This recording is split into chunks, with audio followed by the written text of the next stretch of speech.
네, 오늘은 77번째 맞이하는 광복주일입니다.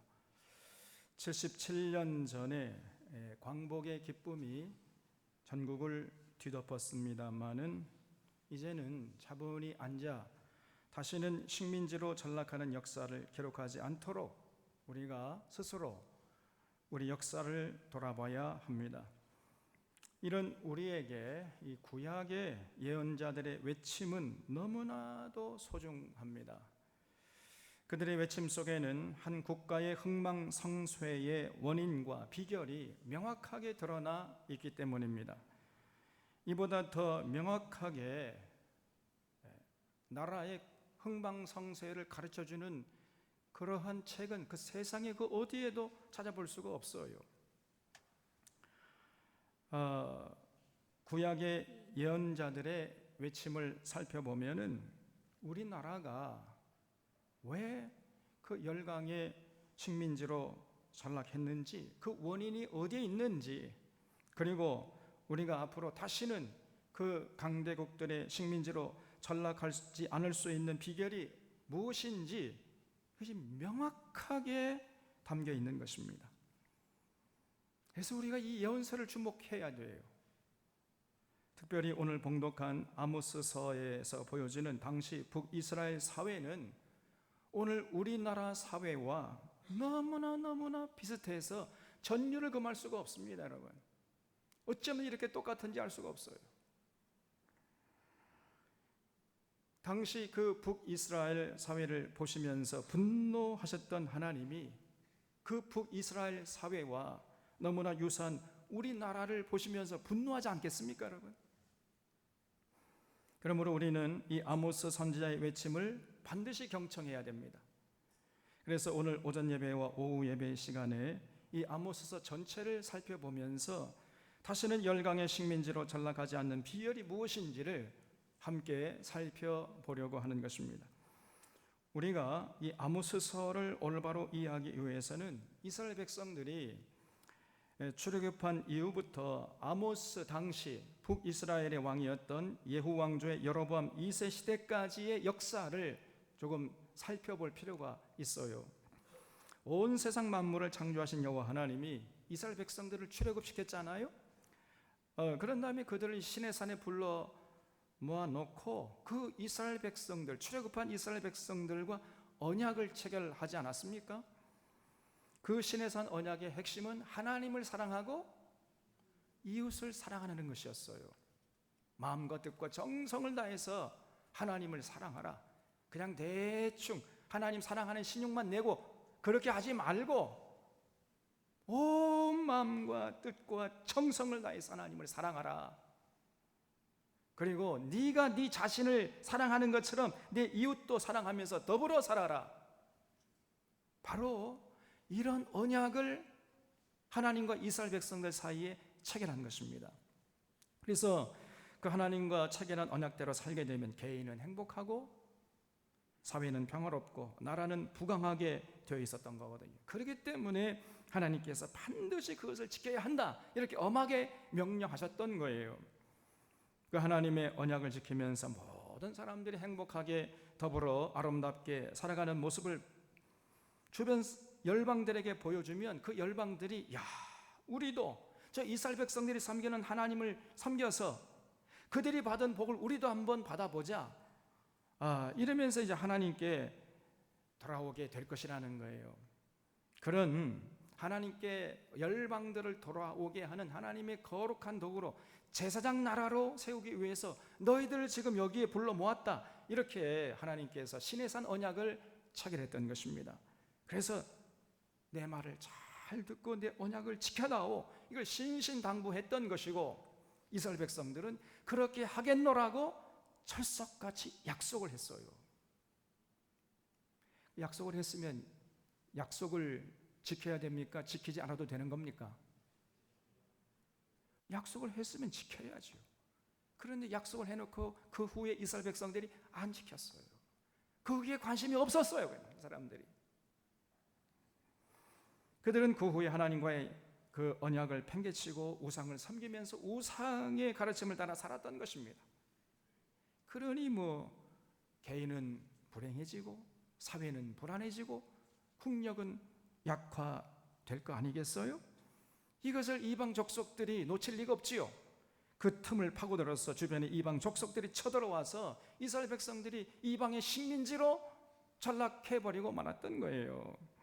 하나님의 택한 백성들이 이방 족속들의 약탈과 수탈의 대상이 되고 말았던 것입니다. 복받기는커녕. 이런 모습을 보시고 하나님이 그들을 불쌍히 여기셔서 때로 사사를 쉬지 않고 보내고 또 보내주셨지만은 그들은 여전히 하나님과 약속을 지키지 않았습니다. 그래서 하나님이 이제 사사시대를 마감하고 왕정시대를 열어젖히고 왕을 세워주셨어요.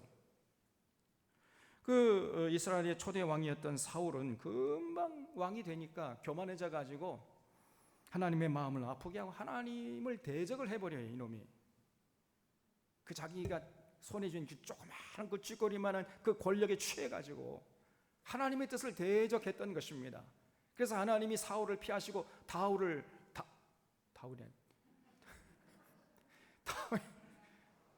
다윗을 세웠는데, 다윗도 물론 다른 왕보다는 훨씬 잘했습니다만 또 다윗도 그렇게 온전치가 못했어요. 그 후에 이제 솔로몬이 등장을 했습니다만 솔로몬 젊을 때는 좀 지혜롭게 하나님을 섬겼는데 나중에 세월이 흘러서는요 완전히 이방 여인들의 치마폭에 쌓여가지고 우상을 섬기는데 앞장을 섰던 사람이 이 사람이. 그러다 보니까 이 솔로몬 시대에 이 이스라엘 나라가 완전히 우상 숭배하는 나라로 전락되고 말았던 것입니다.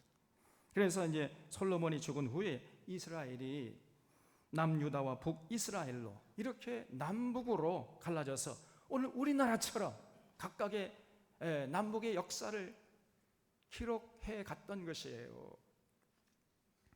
한편 북이스라엘은 나라가 세워지는 그 순간부터 금송아지 우상을 섬기기 시작했습니다. 그래서 이 북이스라엘의 모든 왕들은 하는 짓마다 하나님을 분노케 해요. 특히 오므리 왕조 시대에 오므리, 아합, 아하시야, 여호람 등 이 4명의 왕들이 차례대로 등장해서 하나님과 맺은 언약을 팽개치면서 하나님의 마음을 푹푹 썩게 하고 하나님을 분노케 했던 것입니다. 보다 못한 하나님이 이제 오므리 왕조를 폐하시고 예후 왕조를 세워봤어요. 좀 왕조를 바꿔보면 저 사람들이 좀 새로워질까 기대를 하고 왕조를 바꿔봤는데 웬걸 사람만 바뀌었지 하는 짓은 똑같아요. 그 예후 왕조에 예후, 요아스, 요아스, 여로보암 2세까지 사람만 바뀌었지 하는 짓은 똑같습니다. 여전히 하나님과 맺은 언약을 하나님께 돌아가서 지키려고 하진 않았던 거예요. 이런 상황에서 하나님이 이제 그래도 이스라엘을 포기하지 않으시고 아모스 선지자를 보내셨던 거예요. 그래서 아모스 1장 1절을 보겠습니다. 유다와 우시야의 시대 곧 이스라엘 왕 요아스의 아들 여로보암의 시대 지진전 2년에 득우와 목자 중 아모스가 이스라엘에 대하여 이상으로 받은 말씀이라 그랬지요. 이 구절 안에는 많은 정보가 담겨 있어요. 남유다에서는 이제 우시야가 왕이 되어 가지고 통치하고 있었을 때 북이스라엘에서는 그 요아스의 아들 여로보암 2세가 통치하고 있었다는 거예요. 여기 1절에 이스라엘 왕 요아스의 아들 여로보암, 이 여로보암이 여로보암 2세를 말합니다. 성경에는 여로보암이 2명이 나와요. 여로보암과 여로보암 2세. 여기서는 여로보암 2세를 말하는 것이에요. 그 여로보암 2세 때에 큰 지진이 났다는 겁니다. 그 지진이 나기 2년 전에 득우와 출신의 목동이었던 아모스를 하나님이 부르셨다는 거예요. 그래서 아모스는 지금부터 약 2600년 전의 사람입니다. 그러니까 그때는요 어떤 달력을 기록할 때 그때는 양력도 없고 음력도 없었잖아요.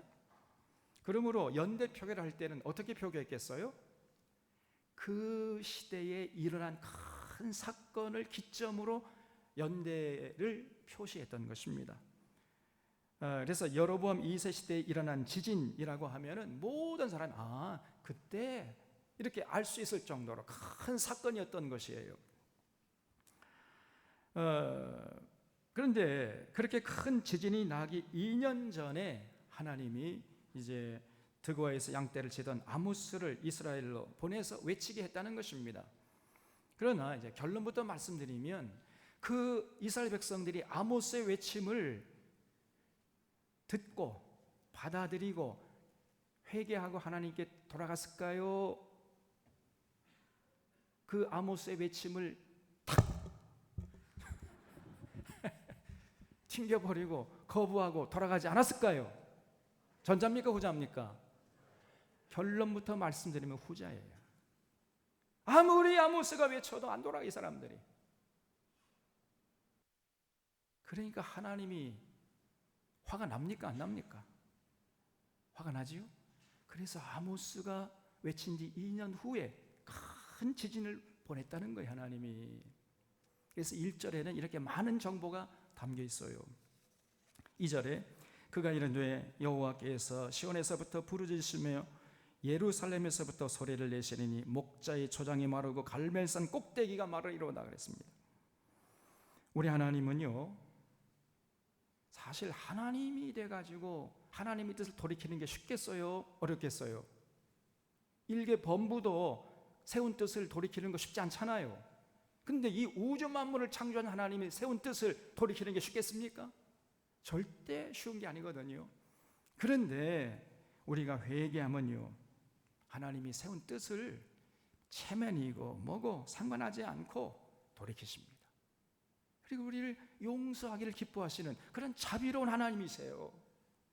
여러분, 그러나 그렇게 자비로우신 하나님이라 할지라도 만약에 끝내 돌아가지 않으면 하나님이 이제 분노하시는 거예요. 참았던 그 분노까지 그냥 터뜨려서 곱빼기로 분노하십니다. 그래서 우리가 한번 분노하시면요, 하나님은 무섭습니다. 여호와께서 한번 포효하면은 목장의 초장이 다 말라버리고 갈멜산 꼭대기가 말라버린다는 거예요. 여러분, 원래 산 꼭대기는 구름이 지나가기 때문에 언제나 항상 그 산 꼭대기쯤에는요 땅이 촉촉히 젖어 있어요. 그러나 하나님이 분노하실 때는 그 촉촉하게 젖어 있는 산 꼭대기라도 다 말라버린다는 것입니다. 그 정도로 우리 하나님의 분노가 무섭다는 거예요. 요즘 지구가 조금 전에 우리 장로님 기도하신 것처럼 가마솥처럼 뜨겁잖아요. 이것도 지금 하나님의 창조 질서를 깨트리고 있는 인류를 향하신 하나님의 분노의 일환일 수 있음을 우리가 잊지 말아야 돼. 그래서 빨리 우리가 지금까지 살아오던 삶의 방식을 바꿔야 됩니다. 그렇지 않으면 이 지구 기후 위기의 그 어려움에서 우리가 벗어날 수, 앞으로 점점 가면 갈수록 더 어려움이 가중될 것입니다. 그리고 빨리 회개하고 하나님께 돌아가야 돼. 지금까지 우리 식생활을 전부 통째로 바꿔야 됩니다, 여러분. 지금까지 내가 먹던 대로 먹으면 안 돼요, 여러분. 아무리 이렇게 얘기를 해도 깨닫지 못합니다. 나는 고기 좋아하는데 고기 먹을래 그렇구나. 그러고 앉아 있어요.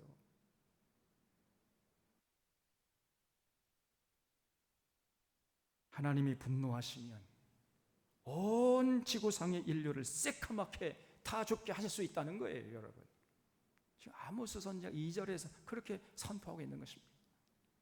그래서 아모스서 1장 3절에서부터 2장 5절까지는 아모스가 당시 북이스라엘 주변의 열방들의 타락상을 일일이 고발하고 있습니다.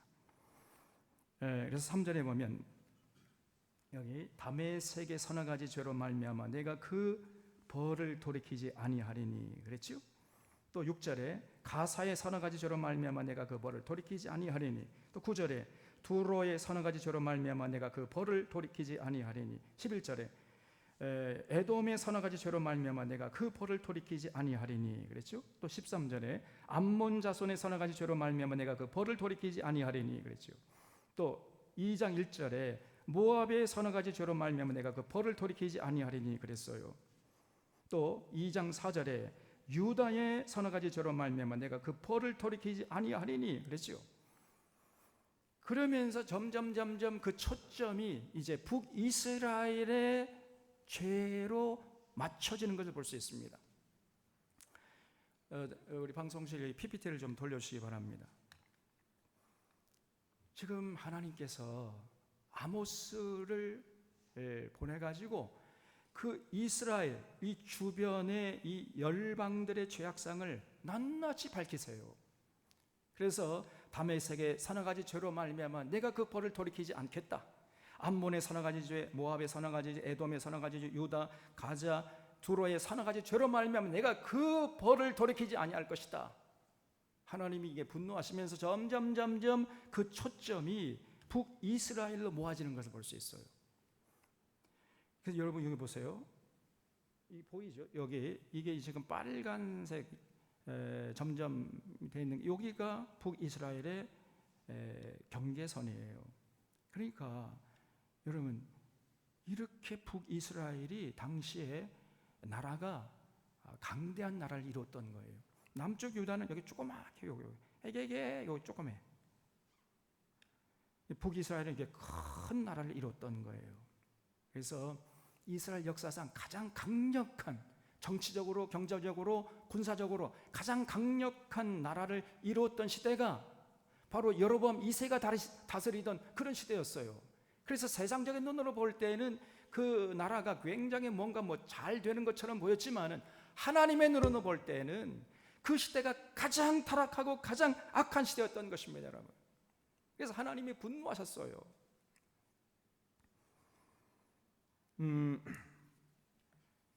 여러분 오늘도 마찬가지입니다. 우리 하나님이 불꽃 같은 눈으로 우리의 역사를 관찰하시고 감찰하고 계신다는 사실을 우리가 잊지 말아야 돼. 하나님을 사랑하고 이웃을 사랑하면서 더불어 살아가는 세상을 만들면 우리 하나님이 기뻐하시고, 그렇지 않으면 하나님이 분노하시는 거예요. 그 하나님의 눈길을 피할 수 있는 나라는 그 세상 어디에도 없습니다, 여러분. 이렇게 북이스라엘 그 주변에 있는 열방들의 죄악상을 폭로한 다음에 점점 그 초점이 북이스라엘로 모아져서 여기 아모스서 2장 6절 보면은요, 여호와께서 이와 같이 말씀하실 때 이스라엘의 서너 가지 죄로 말미암아 내가 그 벌을 돌이키지 아니하리니 그랬죠. 그래서 아모스서 2장 6절부터 아모스서 끝장인 9장까지 전체가 아모스 당시의 북이스라엘의 죄악상을 하나님이 폭로하세요. 그리고 그런 죄악상을 보면서 하나님이 분노하시는 모습을 기록하고 있는 것입니다. 여기 2장 6절을 보겠습니다. 여호와께서 같이 말씀하실 때 이스라엘의 서너 가지 죄로 말미암아 내가 그 벌을 돌이키지 아니하리니 이는 그들이 은을 받고 의인을 팔며 신 한 켤레를 받고 가난한 자를 팔며 힘없는 자의 머리를 티끌 먼지 속에 발로 밟고 연약한 자의 길을 굽게 하며 아버지와 아들이 한 젊은 여인에게 다녀서 네 거룩한 이름을 더럽히며 모든 제단 옆에서 전당 잡은 옷 위에 누우며 그들의 신전에서 벌금으로 얻은 포도주를 마심이니라 그랬죠. 다시 제 쪽으로 돌려주세요. PPT 다시 이제 돌려주시기 바랍니다. 당시 북이스라엘이 하나님께 지은 죄가 여러 가지였다는 거예요. 첫째는 뭐냐? 그들이 은을 받고 의인을 팔아버렸습니다. 의인을 죄인으로 전락시켜요. 올곧게 살아가면은 그냥 의인을 죄인으로 정죄해버립니다. 의인을 죄인으로 몰아버리고 악인들은 떵떵거리면서 호사를 누렸다는 거예요. 기고만장하고 떵떵거리며 살았습니다, 여러분. 오늘날과 똑같잖아요. 두 번째로 신 한 켤레 값으로 가난한 자를 사고 팔았습니다. 당시에 북이스라엘의 기득권층들이 서민들을 어떻게 대했냐? 개, 돼지만도 못하게 대우했다는 거예요. 신 한 켤레 값으로 사람을 사고 팔아. 셋째는 힘없는 자의 길을 굽게 하고 그들의 머리를 티끌과 먼지 속에 밟았다는 것입니다. 그러니까 이 힘 있는 자들이 힘이 있다고 해가지고 힘 있는 서민들 약탈하고 수탈하고 이런 짓을 서슴지 않았던 거예요. 또 넷째는 아버지와 아들이 한 젊은 여인에게 다녔다고 했는데, 이것은 아버지와 아들이 한 젊은 여성과 성적인 행위했다는 거예요. 성관계 맺었다는 겁니다. 그 정도로 당시가 성적으로 타락한 시대였다는 거예요. 다섯째는 저들이 제단 옆에서 전당 잡은 옷 위에 누웠다 그랬지요. 여러분 출애굽기 22장 26절에 보면 하나님께서 네가 만일 이웃의 옷을 전당 잡거든 해 지기 전에 반드시 그 옷을 돌려보내라 이랬지요. 왜 그래요? 왜냐하면 가난한 이웃이 입고 있던 그 옷은 밤이 되면 뭐가 됩니까? 이불이 돼요. 그 추위를 막아주는 이불이 된단 말이에요. 그러니까 밤이 되기 전에 반드시 그 가난한 자 전당 잡은 옷을 해 지기 전에 돌려줘라. 그래야 얼어 죽지 않을 거 아니냐. 이렇게 하나님이 명령했던 거거든요. 그런데 이들은 그 전당 잡은 옷을 돌려주지 않고 전당 잡은 옷 위에 누웠다는 것입니다. 다시 말하면 가난한 이웃이 얼어 죽든지 말든지 상관하지 않았다는 거예요. 그들의 죄는 이것으로 끝나는 것이 아니었습니다. 2장 12절에 너희가 나시린으로 포도주를 마시게 하며 또 선지자에게 명령하여 예언하지 말라 하였느니라 그랬어요. 여러분 나시린은 포도주를 마시지 않기로 서운한, 하나님께 서운한 사람들이거든요. 절대 이 포도주나 독주를 마시면 안 되는 사람들이었어요. 그런데 나시린을 끌어다가 억지로 포도주를 그냥 먹여요. 너 혼자만 의인이냐? 너 혼자만 천국 갈래? 다 같이 지옥 가자 그러면서 나시린 억지로 포도주 마시게 해가지고 타락을 시켜버립니다. 그리고 하나님이 선지자를 보내주시면은 귀를 막아버려요. 안 들어요. 그리고 이를 갈고 때려 죽이려고 덤벼드는 겁니다. 그렇게 예언하지 말라고 겁박을 했다는 거지요. 또 3장 10절에 자기 궁궐에서 포학과 겁탈을 쌓는 자들이 바른 일 행할 줄을 모르느니라 여호와의 말씀이니라 그랬죠. 이 권력자들이요, 권력을 가지고 백성들을 섬기는 것이 아니고 포학과 겁탈을 일삼았어요. 권력을 남용했단 말이에요. 이 사람들은 전혀 바른 일을 행할 줄을 몰랐습니다. 악을 행하는 데는 머리가 잘 돌아갔는데 선을 행하는 데는 도무지 무지하고 무관심한 사람들이었어요. 또 그들이 얼마나 사치했는지 3장 15절에 보면 여름 별장과 겨울 별장이 따로따로 있었어요. 근데 그 별장을 뭘로 지었느냐? 상아로 지었다는 겁니다. 상아궁이었어요. 상아궁. 여러분 상아로 집을 지으려면 평당 얼마나 들겠습니까? 알 턱이 없지요? 지어본 적이 없으니까요. 엄청나게 비싼 집이라는 거예요. 이렇게 사치하고 호화로운 삶을 위해서 그들은 권력을 남용하고 국민들의 군림해가 국민들의 고열을 빨아댔던 것이, 자기들의 뱃속을 챙기는 짓을 서슴지 않았던 것입니다. 이것이 그 아모스 당시에 여로보암 2세 시대의 그 기득권층들, 권력층들의 모습이었다는 거예요. 그런가 하면 그들의 부인들은 어떻게 살았습니까? 4장 1절을 보겠습니다. 사마리아 산에 있는 바산의 암소들아 이 말을 들어라. 너희는 힘없는 자를 학대하며 가난한 자를 압제하며 가장에게 이르기를 술을 가져다가 우리로 마시게 하라 하는도다 그랬어요. 여기 사마리아 산의 바산의 암소들은 당시 권력층의 부인들을 말해요. 부인들. 바산은요, 지금 이 팔레스타인 땅의 골란고원을 말합니다. 골란고원. 이 골란고원은 해발 800m 이상 되는 고지대예요. 그래서 여기는 비가 많이 오고 그렇기 때문에 땅이 기름져요. 그래서 예로부터 목축업이 발달된 곳입니다. 그래서 거기서 길러지는 암소들은요, 그 목초지가 이렇게 넓게 전개되기 때문에 목초를 잘 먹고 아주 기름기가 좔좔 흐르는 최고급 쇠고기를 생산하는 것이 바로 바산이었던 거예요. 그래서 이 바산의 암소들 같이 당시 권력층의 여자들이 이렇게 영양 상태가 좋았다는 겁니다.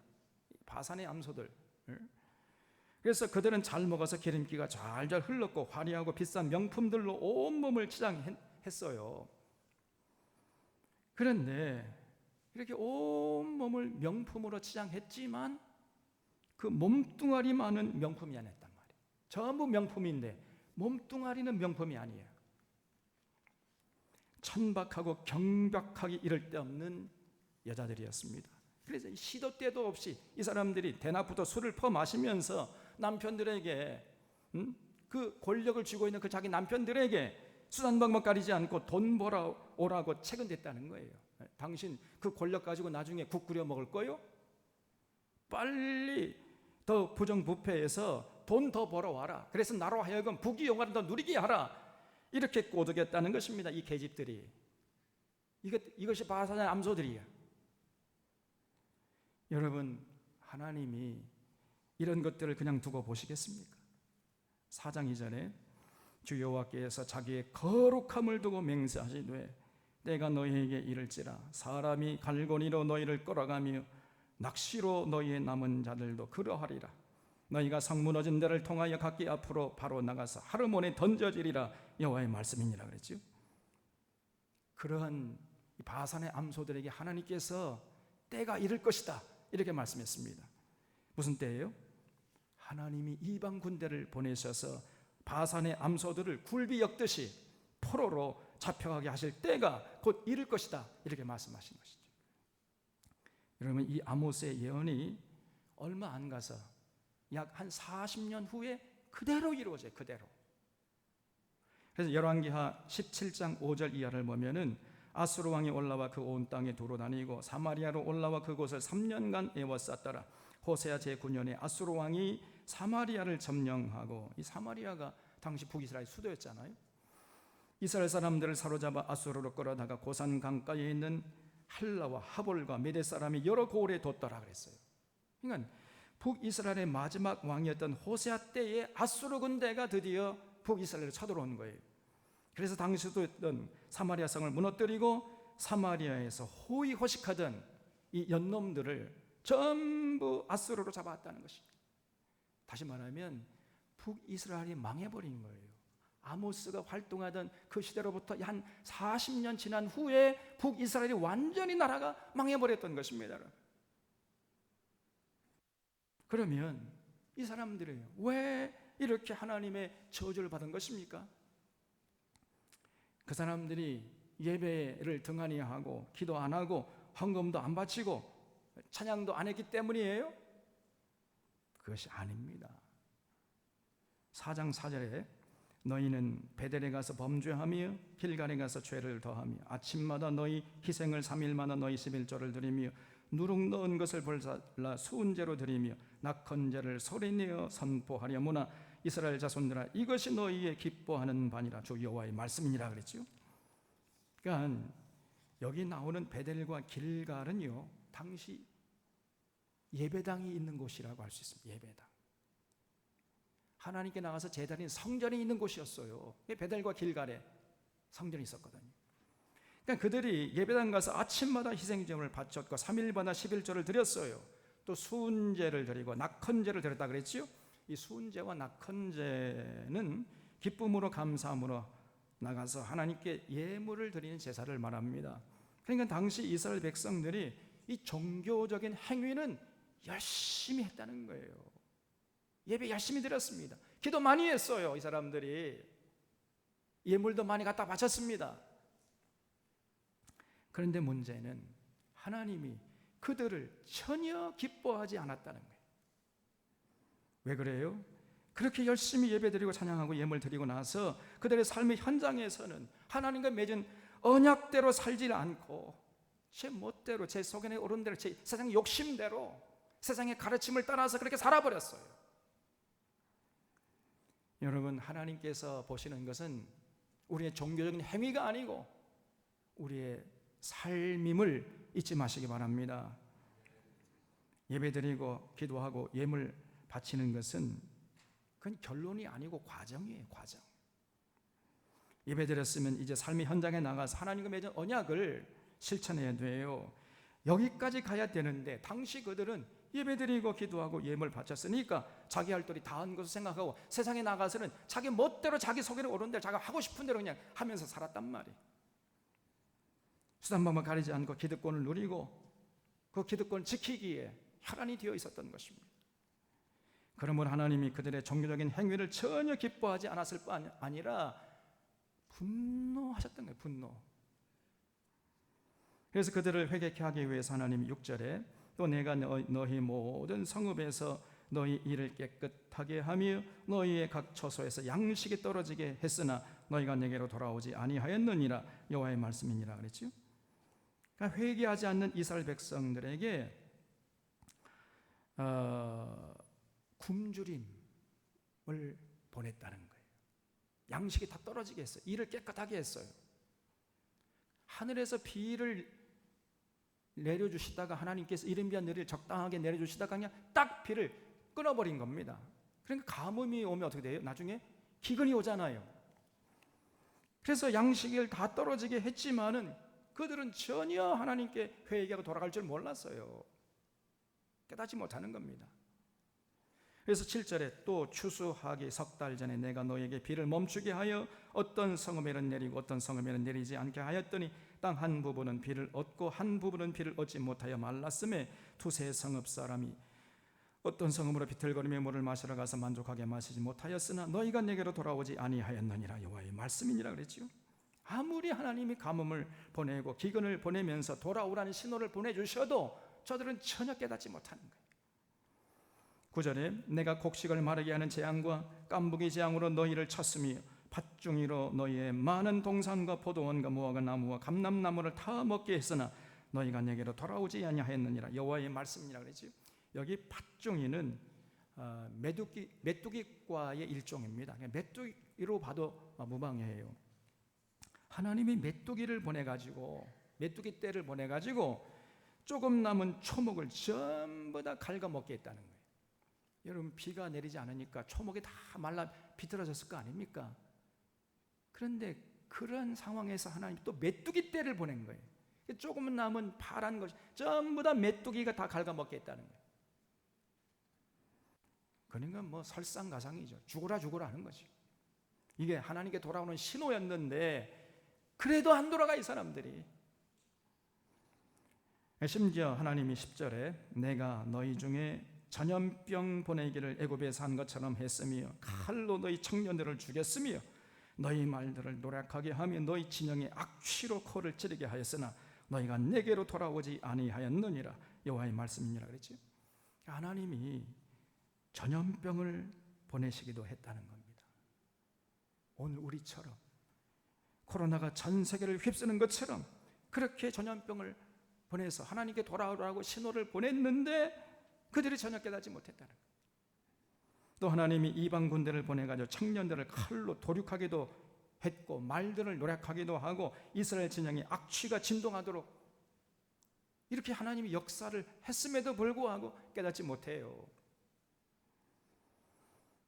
11절에 내가 너희 중에 성읍 무너뜨리기를 하나님이 내가 소돔과 고모라를 무너뜨린 같게 하였으므로 너희가 불붙는 가운데서 빼낸 나무 조각같이 되었으나 너희가 내게로 돌아오지 아니하였느니라 여호와의 말씀이니라 그랬어요. 하나님이 이방 군대를 보내가지고 북이스라엘의 많은 성읍들을 침략하고 약탈하고 수탈하고 강탈하고 늑탈하고 겁탈하고 이렇게 했지만은 그래서 여러분 이방 군대가 쳐들어와가지고 이런 꼴을 당하면 어떻게 되는 거예요? 그들이 마치 타다 남은 나무 조각 같은 신세였다는 거예요. 불에 거슬린 그 나무 조각 얼마나 비참합니까? 그런 신세가 되었어도 여전히 깨닫지 못하고 하나님께 돌아갈 생각을 못했어요, 이 사람들. 그래서 12절에 그러므로 이스라엘아 내가 이와 같이 내게 행하리라. 내가 이것을 내게 행하리니 이스라엘아 네 하나님 만나기를 준비하라. 보라 산들을 지으며 바람을 창조하며 자기 뜻을 사람에게 보이며 아침을 어둡게 하며 땅의 높은 데를 밟는 이는 그의 이름이 만군의 하나님 여호와시니라 그랬죠. 아무리 신호를 보내도 안 돌아오니까 이제 하나님이 이 우주 만물을 창조하신 하나님이 직접 이스라엘 백성들을 대면하여 만나 주시겠다는 거예요. 하나님 만날 것을 준비하라는 겁니다. 여러분 하나님을 직접 만나가지고 하나님께 직접 처분을 받게 되면 어떻게 되는 거예요? 요즘 만물을 창조한 하나님께서 그 하나님이 그 오른손으로 한번 여러분 때리면 어떻게 됩니까? 한번 맞아 보시겠어요? 흔적도 없이 사라질 거 아닙니까? 하나님 만날 것을 각오하라는 거예요, 지금 하나님. 그러니까 아모스가요, 이스라엘 백성들에게 하나님 말씀에 대해서 외치긴 외쳤지만 그 생각하니까 눈물이 앞을 가리는 겁니다. 사랑하는 동족이 하나님 직접 만나 뵙고 하나님께 한번 얻어 터지면 어떻게 되겠어요? 그래서 아모스가 슬피 울면서 애가를 지은 것이 5장이에요. 5장 1절에 이스라엘 족속아, 내가 너에게 대하여 애가로 지은 이 말을 들어라. 처녀 이스라엘이 엎드러졌으며 다시 일어나지 못하리로다. 자기 땅에 던주며 일으킬 자 없으리로다. 주 여호와께서 이같이 말씀하시되 이스라엘 중에서 1000명이 행군해 나가던 성읍에는 100명만 남고 100명이 행군해 나가던 성읍에는 10명만 남으리라 하셨느니라 그랬죠. 아무리 돌아오라고 외쳐도 돌아올 줄 모르는 어리석은 이스라엘 백성들을 하나님이 친히 만나가지고 한 대 때리겠다는 거예요. 그러면 1000명이 살던 성읍이 100명만 남게 될 것이다. 다시 말하면 90%가 죽게 될 것이라는 겁니다. 90%가 100명이 살던 성읍에 10명만 남게 될 것이다. 다시 말하면 죽음의 도성이 되게 하겠다는 거예요. 사람이 살 수 없는 죽음의 도시로 전락되게 될 것이다. 이렇게 하나님 말씀하셨습니다. 그러면서도요, 하나님은 여전히 또 회개할 기회를 또 주세요. 하나님께서 이스라엘 백성을 향한 소망의 끈을 놓지 않고 계셨습니다. 이제라도 살 길이 있다는 거예요. 이제라도. 이게 뭐냐, 5장 4절에 여호와께서 이스라엘 족속에 이같이 말씀하시기를 너희는 나를 찾으라 그리하면 살리라. 베델을 찾지 말며 길갈로 들어가지 말며 부엘 세바로도 나아가지 말라. 길갈은 반드시 사로잡히겠고 베델은 비참하게 될 것임이라 하셨나니 너희는 여호와를 찾으라 그리하면 살리라. 그렇지 않으면 그가 불같이 요셉의 집에 임하여 멸하시리니 베델에서 그 불을 끌 자가 없으리라 그랬죠. 여기 진정으로 살고 싶으면 베델을 찾지 말고 길갈로 들어가지 말고 부엘 세바로도 가지 말고 진실로 살고 싶은 사람은 하나님을 찾으라는 겁니다. 근데 놀랍게도요, 아까 말씀드린 대로 베델과 길갈과 부엘 세바는 하나님께 나가서 하나님께 예배하는 곳이었다니까. 다시 말하면 하나님을 찾는 곳이라고 모든 사람들이 인정하는 예배당에 있는 곳이었어요. 근데 하나님이 베델로 가지 말라는 겁니다.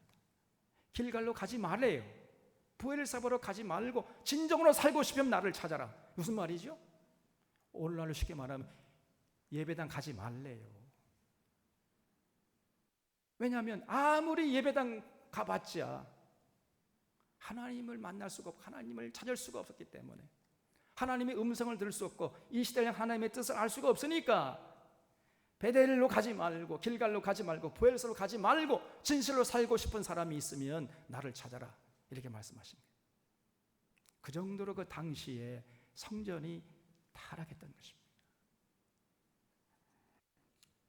예수님의 표현을 빌리자면 만민의 기도하는 집이 강도의 소굴로 전락되어 있었던 거예요. 그래서 너희들이 진실로 살고 싶으면, 진실로 살고 싶은 자들은 거기 가지 말고 나를 찾아. 그러면 살 거야. 이렇게 말씀하신 거예요. 7절에 정의를 쓴 쑥으로 바꾸며 공의를 땅에 던지는 자들아 묘상과 삼성을 만드시며 사망의 그늘을 아침으로 바꾸시고 낮을 어두운 밤으로 바꾸시며 바닷물을 불러 지면에 쏟으시는 이를 찾으라. 그의 이름은 여호와시니라 그랬어요. 열심히 주일마다 3일마다 새벽마다 성전에 가서 예배드리고 기도하고 예물 바쳤어요. 그런데 그것이 하나님의 평가는 전혀 하나님을 찾은 게 아니랍니다. 하나님 찾은 게 아니라는 게 그냥 자기 취미생활을 한 거예요. 자기 취미생활. 하나님 찾은 게 아니에요. 오늘 한국교회에 그런 사람들이 얼마나 많습니까? 진실로 열심히 예배드리고 기도 많이 하고 예물 많이 갖다 바치지만은 하나님을 찾지 않은 사람들이 얼마나 많느냐 그 말이에요.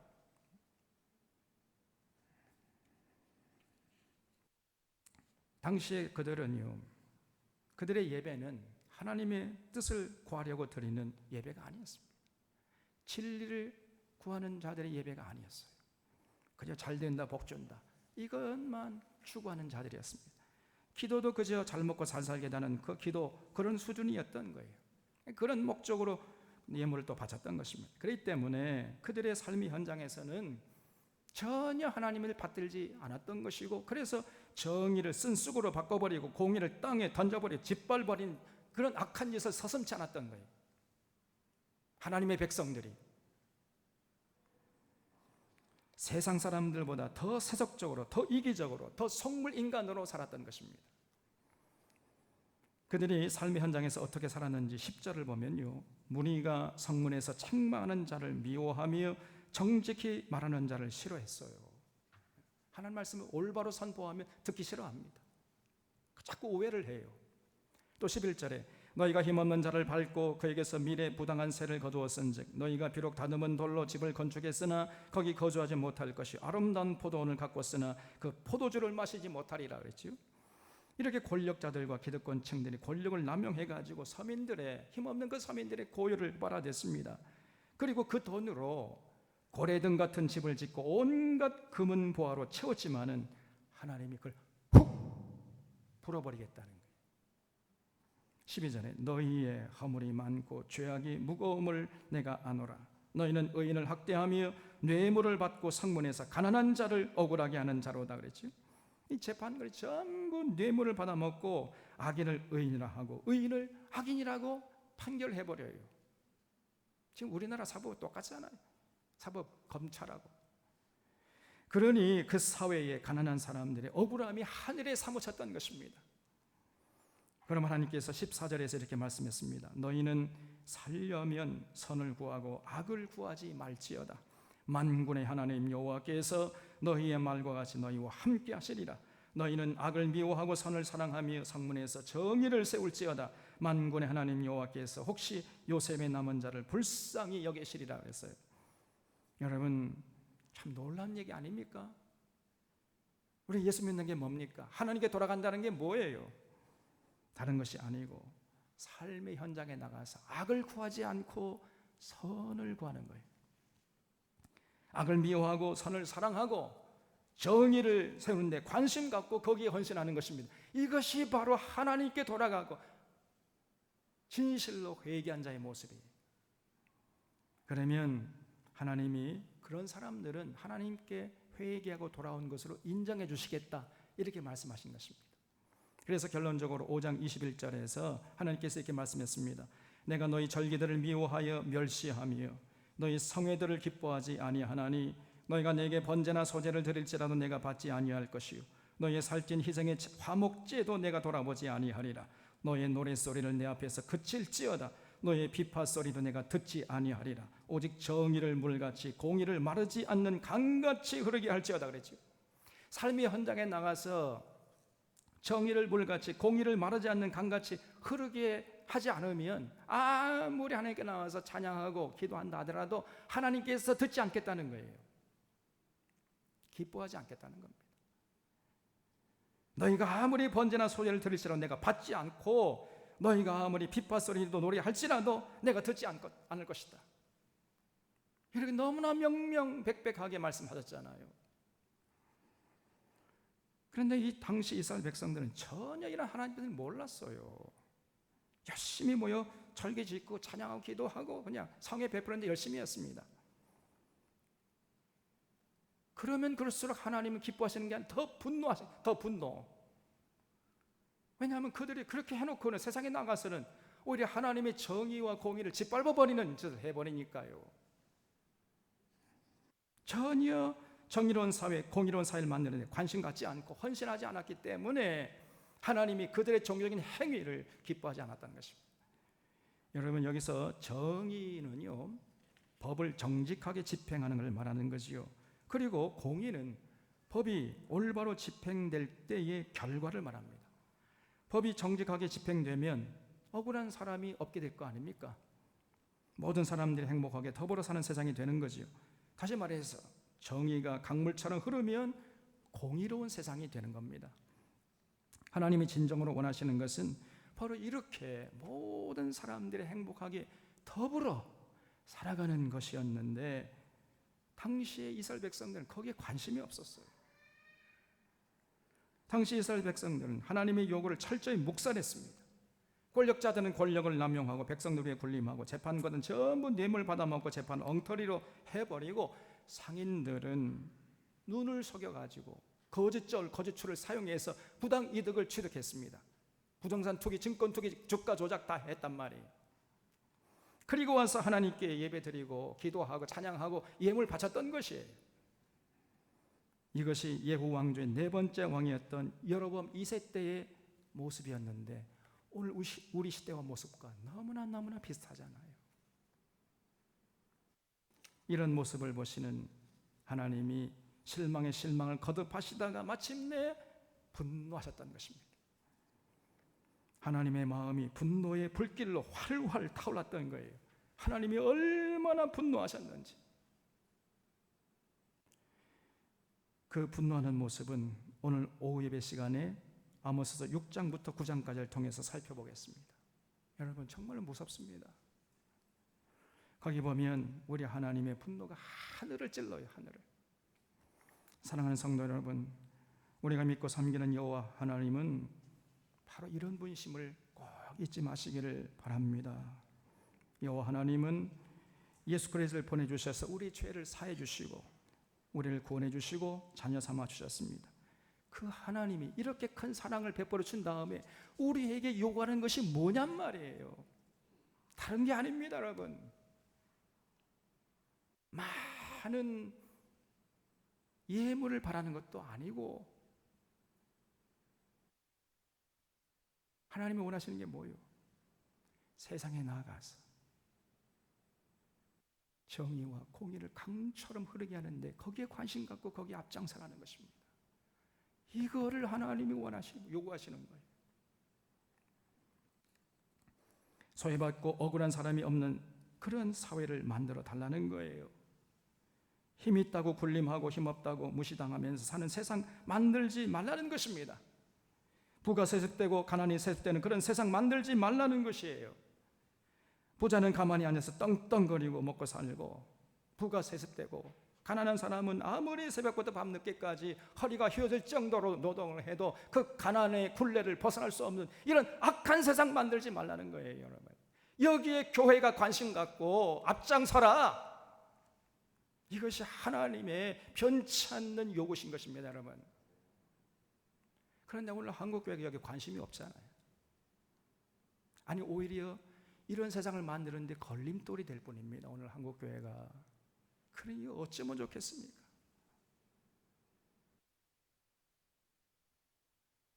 여러분, 하나님의 요구는 아무리 세월이 흘러도 변치 않습니다. 하나님의 정의와 공의를 강처럼 흐르게 하라. 그런 세상을 만드는 데 헌신하라. 이것이 바로 예수님을 통해서 구원받은 여러분과 저에게, 그 교회에게 요구하시는 변치 않는, 영원히 변치 않는 하나님의 뜻이요, 하나님의 요구인 것을 잊지 마시기를 바랍니다. 그래서 그런 예수 믿는 자들이 모인 교회는 반드시 이 나라가 하나님의 공의와 정의가 강처럼 흐르게 되는데 거기에 관심을 가져야 돼요, 교회가. 그리고 거기 앞장서야 되는 겁니다. 그런 사회적인 시스템을 만드는데 교회가 관심을 갖고 앞장서야 되는 거예요. 권력을 준 교우들은 권력을 가지고 국민을 섬기는 모습을 하나님께 보여드려야 되는 것이고, 재판관이 된 교우들은 뇌물 받지 말고 법대로 정직하게 재판해서 억울한 사람들이 생기지 않도록 해야 됩니다. 국회의원이 된 교우들은 서민들을 위하는 법을 잘 만들어서 더불어 사는 세상이 되도록 거기에 관심을 가져야 돼요. 그것이 건강한 교회란 말이에요. 그런 건강한 교회가 전국의 방방곡곡에서 우죽순처럼 일어날 때, 그때 우리 하나님이 기뻐하시고 이 나라를 어떤 열강 가운데서도 식민지로 전락하지 않도록 지키시고 보호하실 것입니다. 우리 사랑하는 교우들은 성경에서 계시하시는 하나님을 진실로 경외하는 자들이 될 수 있기를 바랍니다. 교회마저 타락하면 그 사회는 더 이상 소망이 없어요.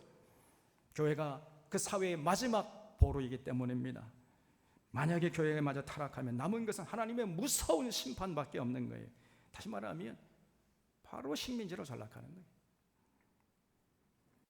그래서 다시 한번 맞이하는 이 광복주일에 우리 사론의 교우들이 이 삼위일체 하나님을 삶의 중심에 모셔드리고 아모스를 통해서 보여주신 여호와 하나님께 진실로 돌아가고 삶의 현장에서 하나님의 공의와 정의를 강물처럼 흐르게 하는데 거기에 관심 갖고 헌신하고 앞장서는 이런 자들이 되어주시기를 바랍니다.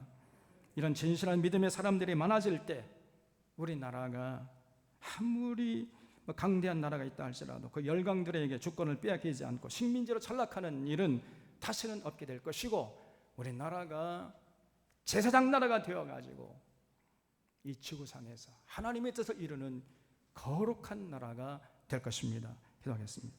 거룩하시고